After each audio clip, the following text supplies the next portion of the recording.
light system po ng mga Honda. Yung motor po ng Honda ay ito po ang kulay, mga kulay. Pula po para sa baterya at ang green para sa negative. Negative po ng baterya, yung pula para sa baterya. Then, pag nag-on po kayo at maintain na accessory light, siyempre lahat po yung magdadala sa ignition. Ito po yun. Pag-on po natin, po, ang gagana na po dyan, ito. Ito po. Ito po natin ha.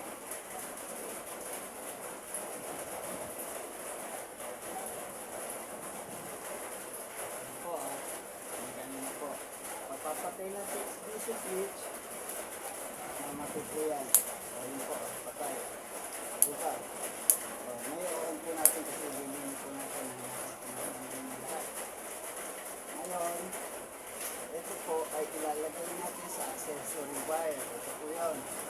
Pagdating sa ano nyo po, di po ba? Sabi ko lahat ng gagawin dito sa accessory light na po ang gagana lahat. Para sa papunta sa lahat. Na light, stop light, red light. Ang headlight po, may tatlong connection yun. Tatlong wire.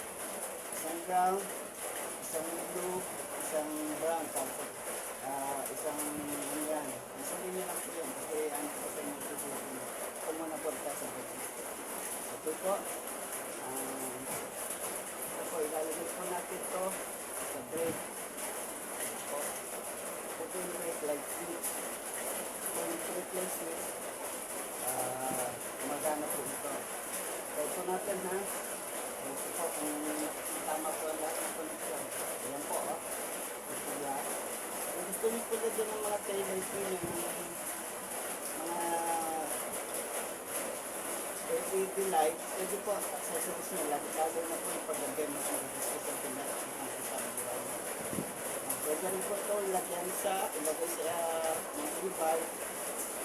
Ito po ay ano naman po yan. Siyempre, ano po yan, naka-accept po nito ng bote. Kaya ito lang po, ano po, ito na ang aking test light, dalawang klase po ito. Ito po kasi, kaya nabibili, binili ko po ito sa online para sa signal light. May polarity po ito. Pag baliktad, kailangan po sa baliktad, ito po may polarity. Hindi po sa gagana. Ayan po. Ayan. Ayan lang po sa gagana. Itong isa yung mga signal light bulb natin na nandito N5, ano po yan, nilopen at baliktad. Ito po naka-on na po pag-on na yan, kailangan nyo i-double-check na kung ayaw umandan, mga ilaw, baka po hindi yung inyong kapag po use pag-on na ekip nyo lang ito saan kung ano po mag-message lang po kayo sa akin para ako natin. Good morning po, maraming salamat.